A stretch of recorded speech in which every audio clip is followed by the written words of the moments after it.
What I found was this, is that the existence of just one negative emotion that you will not let go of for whatever reason, and the reason is always an ego reason, the reason is always has to do with your own ego, will cause you to stay in the same place and spin your wheels and go in circles for the rest of your life. Many years ago, back in 1972, I began a study in an area of metaphysics that dealt with the psychology of the evolution of human potential.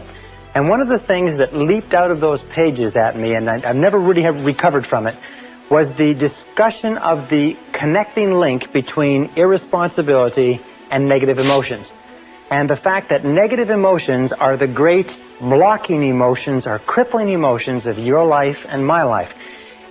If the whole purpose of life, if you like, is to achieve higher levels of peace of mind, happiness, contentment, satisfaction, and so on, we have to sit down and we have to look and say, what stops us, or what is blocking us, or what gets in the way of us really enjoying our lives? And you find invariably it's negative emotions of some kind. Now, I'm not talking about the negative emotions that are associated with someone dying or with a great loss. I'm talking about the negative emotions that we experience on a day-to-day basis that rob us of peace of mind, rob us of health and energy, affect our loving relationships, get in the way of our financial independence, rob us of a feeling of fulfillment, and so on. So we're going to talk in this session about eliminating negative emotions, and I want to bring us back to this whole discussion of responsibility. This is one of the most important things that I've ever found in my life. It's simply this, is that if we take a graph or chart, and come with me for a second and let's chart this, and we take from the highest to the lowest, and up here we have a totally responsible person. This is a person who is completely self-assured, completely self-responsible, makes no excuses at all. And down here at the other end we have an irresponsible person, a person who makes excuses for everything. Now, this is the positive end of the scale, this is the negative end of the scale. Every one of us, you and I, are somewhere on this scale moving up or down with every decision that we take. Now, we have found, and this is what got to me, and I said a little bit earlier, that there's a one-to-one relationship between how much you feel you are in control of your own life and how positive or how happy you are. Well, there's a one-to-one relationship between the amount of responsibility you accept and the amount of control you experience in your life.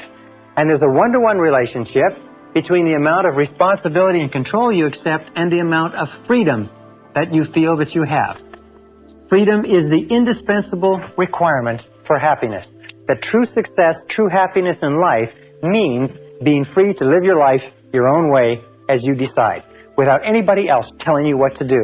Living your life as a bird, free as a bird, to do whatever you want. Well, there's a direct relationship between responsibility, control, and freedom, and there's a direct relationship between these three and positive emotions. Now, positive emotions are the great emotions. Positive emotions are those of happiness and love and joy and vitality and energy and exuberance and enthusiasm and excitement and so on. Now, down at the other end, however, we have an attitude of irresponsibility. And what does that lead to? This is what shocked me so much when I first learned it. It leads to a lack of control. Is that to the degree to which we are irresponsible, we lose control. Our inner selves disintegrate and fragment. It also leads to a lack of freedom, because we no longer see ourselves as free agents choosing the direction of our own lives. We see ourselves as pawns, as victims, if you like, of external forces. And a lack of control and freedom leads to negative emotions. When I first began to understand this, I thought, well, yeah, but what about my parents, and what about my childhood, and what about my condition? I didn't have a very good job, and what about my friends? I had crummy friends, and what about my health, and what about the weather, and what about the economy?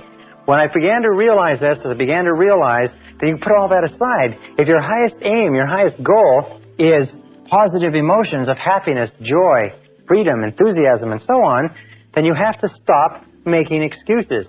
Now, Carl Menninger, the great psychoanalyst, said a very interesting thing some years ago. He said that physical ailments are all different, caused by different bacteria, different viruses, and so on. He said, but mental illness is the same illness, simply spread along a spectrum from the least to the worst. And Thomas Szasz, the psychiatrist, said in his book, The Myth of Mental Illness, that there is no such thing as mental illness. There are merely varying degrees of irresponsibility. So when we say that an irresponsible person is not only negative, we say an irresponsible person is also mentally ill. A totally responsible person is mentally healthy. How does this affect you? Well, I know you want to advance as much as you can in life, or you wouldn't be going through the efforts of taking a program like this. There is a direct relationship between the amount of responsibility you accept for the results of your organization and the amount of power, influence, position, prestige, and status you will have in your work now and in the future. At the top of the graph of responsibility, we have people who accept total responsibility, and power and opportunity gravitates toward them. Down at the other end, we have no power or powerlessness, until you reach the extreme example of a person who's totally irresponsible, completely out of control, who has to be constrained in a straitjacket and locked up in a padded room for their own safety and for the safety of others. Completely powerless, completely without control or freedom.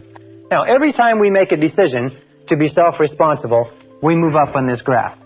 Every time we make a decision to make excuses, we move down on this graph. So let's take it a little bit further, and let's talk about the relationship between negative emotions and irresponsibility so that you understand it perfectly clearly. And a perfect example is this. Imagine here is a tree. All right? Here's a tree, and here is the bushes. This is what is called the negative emotion tree. In the negative emotion tree grows the predominant negative emotions: fear, doubt. Many people have considered that self-doubt is the most destructive of all negative emotion, holds you back more than you can imagine. Also, hate is a negative emotion. Then there's envy. There's resentment. And then, of course, there's resentment's sister, guilt. These are all the big negative emotions. These are the ones that have led the hit parade for years. There's about 54 different negative emotions, but these are the top one. And if you take these negative emotions and you boil them all down, and you can put in your own favorite, by the way. Everybody has their own favorite negative emotion. Jealousy could be yours. Self-pity is a good, strong one that's doing well. But if you boil it down, you find that all negative emotions eventually boil down to anger. Either inwardly expressed, that is where you make yourself sick, or outwardly expressed, that is where you make other people sick. And this negative emotion tree, if we just take a look at its structure, we find the negative emotion tree has a root system. Now, the root system is where the nutrients come from that keep the negative emotions growing and keep the fruit of the negative emotion growing and blossoming. We look at the root system, we say, what are the nutrients? What keeps negative emotions going? What are the fertilizer? What is it that you heap on the fire, if you like, or put into the ground? And we find that there's two things essential to keep negative emotions alive. The first is justification. Justification.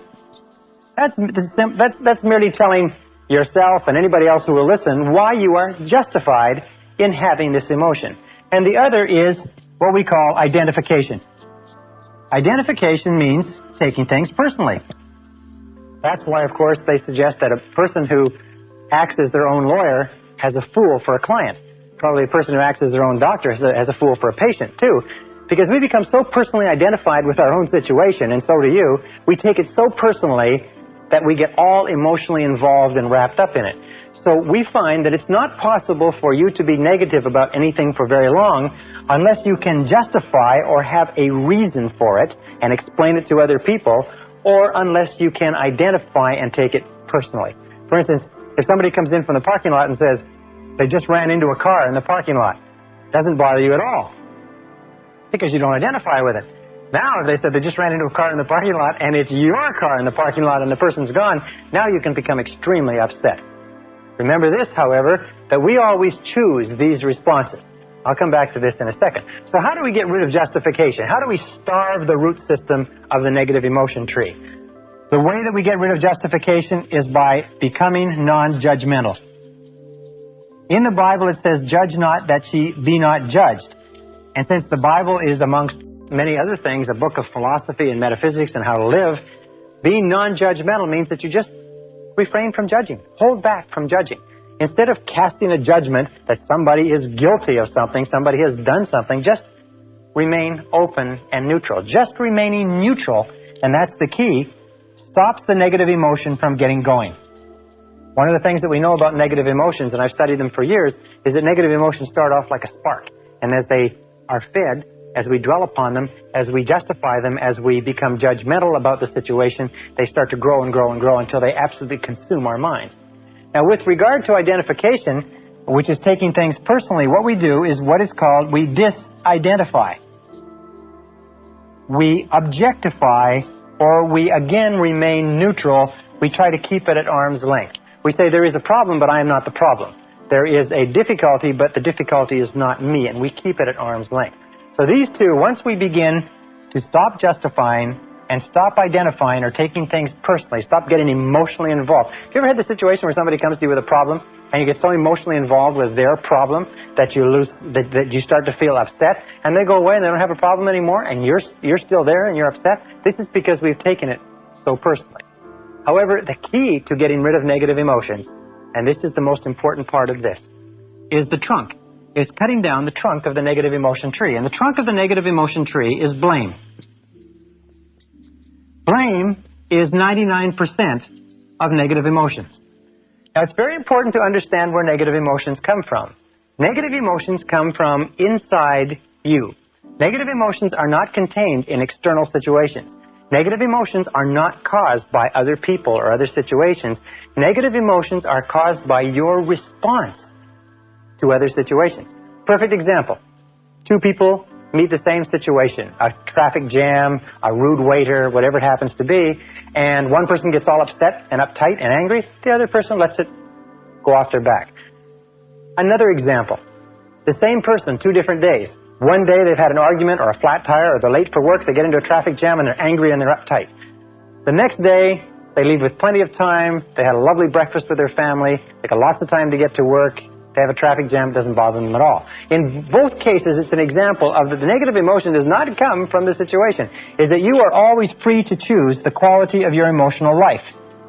Is that you choose to become angry. Now understand this, nobody makes you feel anything. Nobody makes you feel angry. Nobody makes you feel tense. Nobody makes you feel upset. You always decide how you're going to feel, and then if you're not careful, you will fall into a negative habit pattern of blaming the other person. Blame is the core of all negative emotions. When you stop blaming, you cut down the negative emotion tree. You cut it off, you kill it, and all the negative emotions die simultaneously. It's almost exactly as if this negative emotion tree were a Christmas tree and it were plugged into the wall. And the negative emotions were Christmas tree lights. And you took this plug and you jerked it out of the wall, what would happen? Well, what would happen is that all the negative emotions, the lights, would go out simultaneously, just like that. How do you do this? You do this by using the law of substitution. Remember, the law of substitution says that the conscious mind can only hold one thought at a time. It's the thought that the conscious mind holds that determines how the emotions will react, how the subconscious mind will react. Since it can only hold one thought at a time, what you do is you knock out the thought that is causing the negative emotion, the blame thought, and you replace it with this affirmation. I am responsible. I am responsible. I am responsible. This, in conjunction with I like myself, I am responsible, is the most powerful, positive affirmation you can use, because the instant that you say, I am responsible, you exert complete control over your emotional life. The instant you say, I am responsible, suddenly you are back in the driver's seat. You cannot say, I am responsible, and feel a negative emotion simultaneously. The one knocks the other one out of your conscious mind.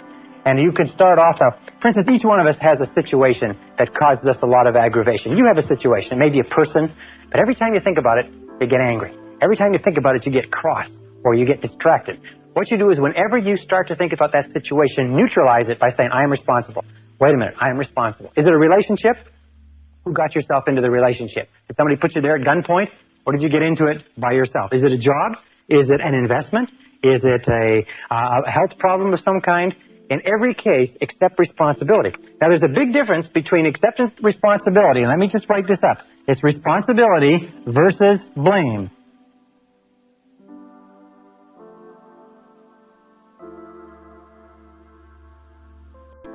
Responsibility versus blame. What is blame? Blame always looks backward toward the past. Blame looks toward the past, toward what cannot be done, toward what can't be changed. Responsibility always looks to the future. So people say, well, when you accept responsibility, isn't it the same as saying you're to blame? No. It's the same as saying that you are in charge of the quality of your thinking from this moment onward. So let us say that you come out to the parking lot and somebody's run into your car. Now you have two choices. You can become angry and upset and run around and scream and shout, or you can act in a responsible manner. You can do everything possible to trace the culprit, and other than that, you can live with it maturely. So responsibility always looks to the future. Responsibility always asks this question when faced with a problem. What can we do? Not who did it, but what can we do from here? Where do we go from here? What can we do? This is the question of the responsible person. We don't cry over spilt milk. We just say, all right, what's the solution? And we get on with the game. The irresponsible person always says, who did it? And is obsessed with finding out who did it and then taking whatever blame there is and apportioning it so that everybody gets their fair share of the blame, which of course does nothing to resolve the difficulty. So the key to cutting down the negative emotion tree is using the axe and eliminating blaming. The day that you begin to eliminate blaming from your life is the day that your life starts to take off. Because the day that you start to eliminate blaming and negative emotions, suddenly most of the problems, most of the things that stand between you and the happiness you desire vanish. Why am I making such an emphasis on negative emotions? Well, let me make that clear for just a second. What I found, and this is what was staggering to me, because I've always been committed to realizing my potential as a human being, is that you cannot advance in life except to the degree to which you get rid of your negative emotions. You cannot make any progress. You cannot go any further than where you are right this minute except to the degree to which you leave your negative emotions behind. Now, by the way, with regard to the negative emotion that you have that's associated with another person or situation, it's difficult to accept responsibility. It's difficult to say, I am responsible initially, because you've been blaming that person for so long. So sometimes you have to say it with gritted teeth. You have to say, wait a minute, I am responsible. I am responsible. But the more you repeat this, I am responsible, I am responsible, I am responsible, it comes easier and easier. Eventually it gets to the point where as soon as you think of that person or situation, you can neutralize the thought by the law of substitution by saying, wait a minute, I am responsible. I am responsible. There's a beautiful line that you can use also in dealing with difficult people.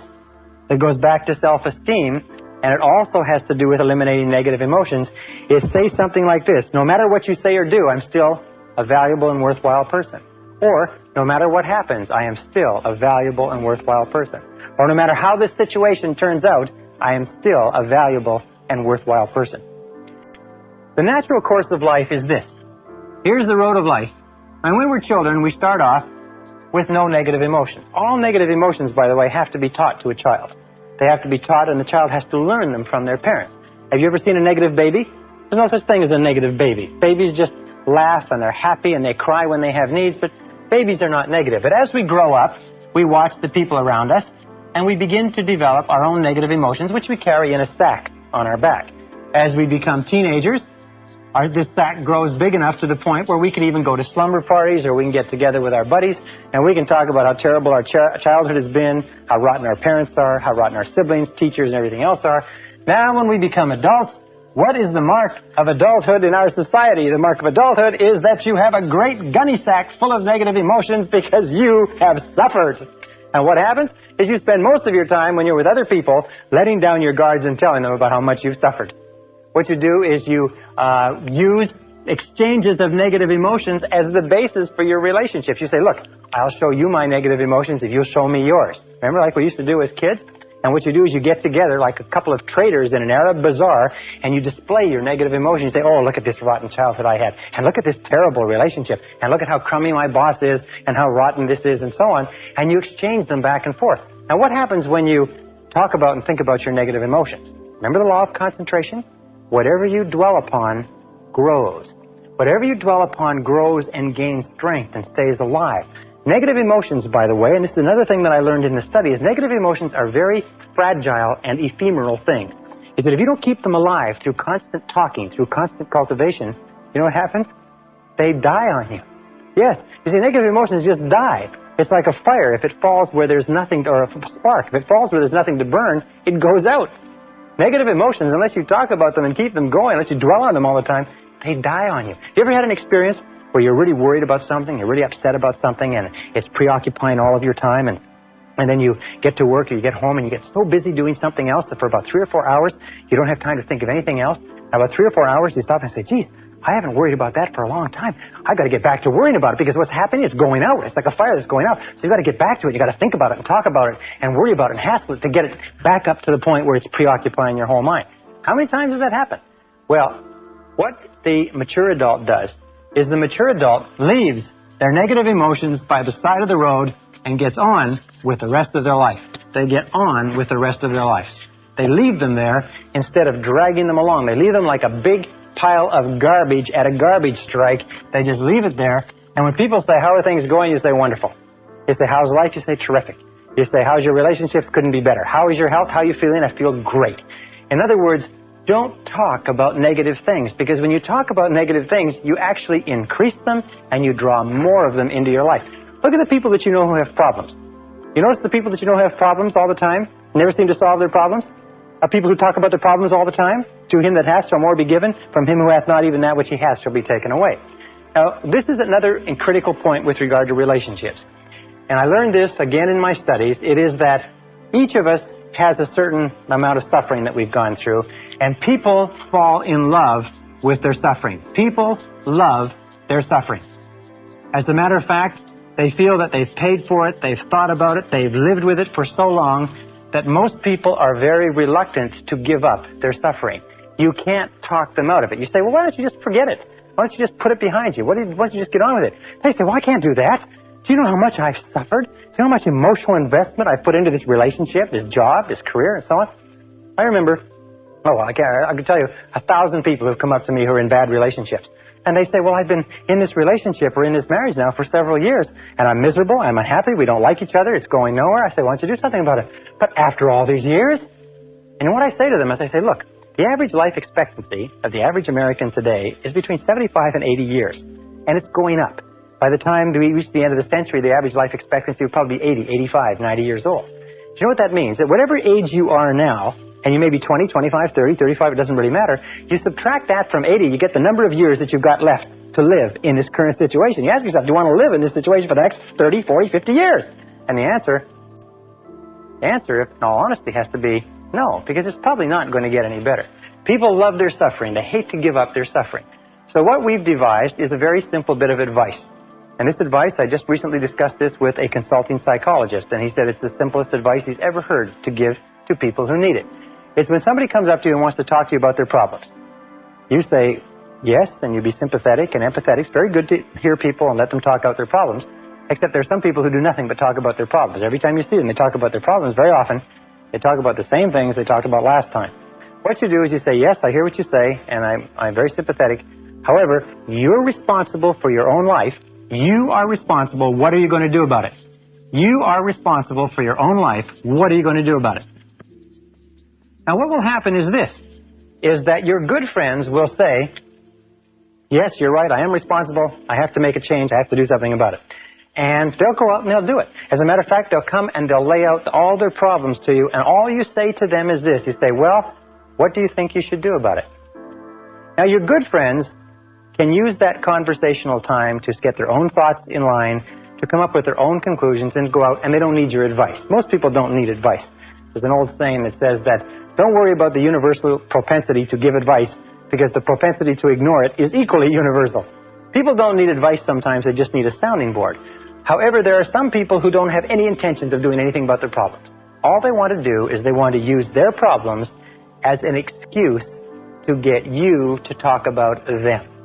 You understand that? The very common neurotic tendency in our society is to use your problems as the basis for the discussion. Here's my problems, let's you and me talk about them. And the person in himself or herself has no interest in you at all. All they have an interest in is having you listen. As a matter of fact, we say this as a joke. We say that this is what these people look like. If these people look upon you as being a person, and this is your face, and this is your eyes, and these are your ears. See? And here is your eyes, preferably wide open and sympathetic. Here's your mouth, preferably shut. and here's your ears, preferably wide open. These people don't even look upon you as a person. They don't care about your problems at all. All they care about is you sitting there listening and nodding sympathetically and giving them advice which they have no intention whatever of following. When you run into people like this, it's a very simple way to test the friendship. Just start talking about yourself. Say, well, you know, I'm really glad you brought your problems to me because I've got some problems of my own, and I'd like to discuss my life with you. You will find these people will run for the door. They'll watch their watch. They've got an appointment. They'll take off so fast you can't imagine. All right, now one final point, and this is critical. It's absolutely critical to the whole subject. It's the wrap-up point, if you like. It's this, is that when we start talking about giving up negative emotions, almost everybody says, yes, I agree. What you say is true. It makes sense to me, Brian, and I am going to give up my negative emotions. I am going to accept responsibility. I am going to take charge of my life, and I'm not going to blame anybody else anymore, except for one. Everybody has one that they're not going to part with. Everybody has that favorite negative emotion that they've been paying for and holding on to for years. Now, let me tell you why it's so important that you give it up. Here's a car. Imagine it's a beautiful Mercedes automobile. Brand new from the factory, absolutely spitting 560 SEL, $55,000, beautiful vehicle, tested in every aspect, absolutely perfect. It's given to you without a flaw, except for one. This is the front of the automobile, and there's one small problem, is that for some mechanical reason, this brake is locked on. Now you get into this beautiful Mercedes, just as you are, beautiful mind, beautiful body, beautiful potential, incredible capability. You get into this beautiful Mercedes and you start it up and you step on the gas. And what happens? Well, if the front brake is locked on, what will happen to the car? No matter how hard you step on the gas, what will happen to the car? What will happen is that the car will spin. It'll go around in circles. It'll spin and it will go around in circles until you stop stepping on the gas and you give up. As long as that front brake is locked on, you can't go anywhere. What I found was this, is that the existence of just one negative emotion that you will not let go of for whatever reason, and the reason is always an ego reason, the reason is always has to do with your own ego, will cause you to stay in the same place and spin your wheels and go in circles for the rest of your life.